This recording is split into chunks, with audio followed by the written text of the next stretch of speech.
Voici le petit Robert Kiyosaki. Il a 2 pères. Le premier a fait de grandes études, il est docteur, le deuxième n'a pas passé la 4e.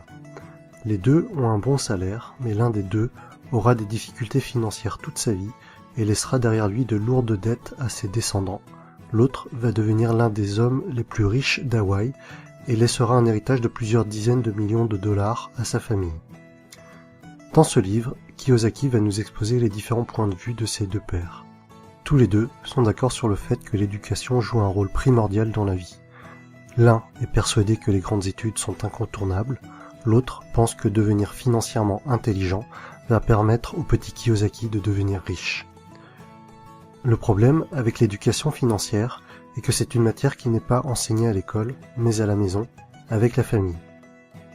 Malheureusement, la plupart du temps, les familles vont apprendre à leurs enfants à devenir pauvres. Ce n'est pas un manque d'amour pour leurs enfants, c'est juste qu'elles ne connaissent pas bien le sujet, et qu'elles ne maîtrisent pas bien les mécanismes de l'argent, et qu'elles ne lisent pas des livres tels que « Père riche, Père pauvre ». Si comme moi, vous n'avez pas de père riche, cherchez à apprendre auprès de ceux qui le sont, et investissez en vous. Lisez les livres de Robert Kiyosaki, Napoleon Hill, Warren Buffett et tant d'autres. En réalité, la recette pour devenir riche est plutôt facile. Pas besoin d'avoir fait de longues études de comptabilité pour comprendre le principe. 2 concepts simples à comprendre, actif et passif. Un actif, c'est quelque chose qui va vous mettre de l'argent dans votre poche. Un passif, c'est quelque chose qui va, au contraire, vous enlever de l'argent de votre poche. En analysant un peu, tout peut être un actif ou un passif. Si vous achetez une voiture, la plupart du temps, il va s'agir d'un passif. Vous allez perdre de l'argent avec, sa valeur va se déprécier. Mais si vous êtes un chauffeur de taxi, si vous êtes commercial, et que votre voiture améliore votre image et qu'elle facilite certaines de vos affaires, alors votre voiture pourra devenir un actif. Si vous possédez une maison, et que, avec les factures, les différentes taxes et travaux, cela vous fait perdre de l'argent, alors il s'agit d'un passif. En revanche, si vous louez votre maison et que cela vous fait gagner de l'argent, c'est un actif. Voici un schéma assez classique pour représenter les pauvres, classe moyenne et riches. Les pauvres vont seulement dépenser leur argent. On ne distinguera ni de passif ni d'actif, mais seulement des achats quotidiens pour vivre.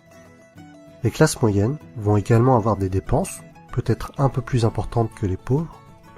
En plus de cela, elles vont acheter des choses qui vont leur permettre de paraître riches, mais en réalité, elles achètent des passifs, maison, voiture. Beaucoup de ces personnes vont considérer leur habitation principale comme étant leur investissement le plus important. Mais le plus souvent, cela va leur coûter de l'argent et pas leur en rapporter. Les riches passent leur temps, leur énergie et leur argent à acheter des actifs. Plus ces actifs vont rapporter, plus ils vont acheter d'actifs. Et par effet boule de neige, les riches deviendront de plus en plus riches. Les pauvres et les classes moyennes n'évolueront pas ou peu. En fait, l'argent que vous gagnez au départ n'a pas beaucoup d'importance. Vous pouvez très bien gagner 10 000 € par mois et tout dépenser dans des futilités en menant un grand train de vie, grande maison, belle voiture, fêtes, alcool, et au final, il ne vous reste plus rien. À l'inverse, vous pouvez ne gagner que 1 500 € par mois aujourd'hui et réinvestir tout l'argent qui vous reste dans des actifs et devenir de plus en plus riche au fil du temps, jusqu'à peut-être même atteindre la liberté financière et ne plus avoir besoin de travailler. Voici quelques exemples d'actifs. L'immobilier, la bourse, un business ou quelque chose que vous avez créé, un livre que vous avez écrit, des tableaux que vous allez vendre. Alors oui, dans la tête de nombreuses personnes, investir dans l'immobilier, dans un business, acheter des actions, c'est parfois risqué et vous pouvez perdre de l'argent. Par contre, ces personnes-là ne sont pas contre acheter une deuxième télévision à écran plat qui dans 2 ou 3 ans ne vaudra plus rien. Personnellement, je préfère perdre de l'argent en ayant essayé d'investir dans quelque chose qui peut potentiellement me rapporter de l'argent, plutôt que d'acheter une deuxième télé dont je n'ai pas l'utilité. Et au final, même si j'ai perdu de l'argent en ayant essayé d'acheter ou de produire un actif, les leçons reçues de mes échecs seront infiniment plus enrichissantes que de passer 3 heures par jour devant des programmes télé sans intérêt.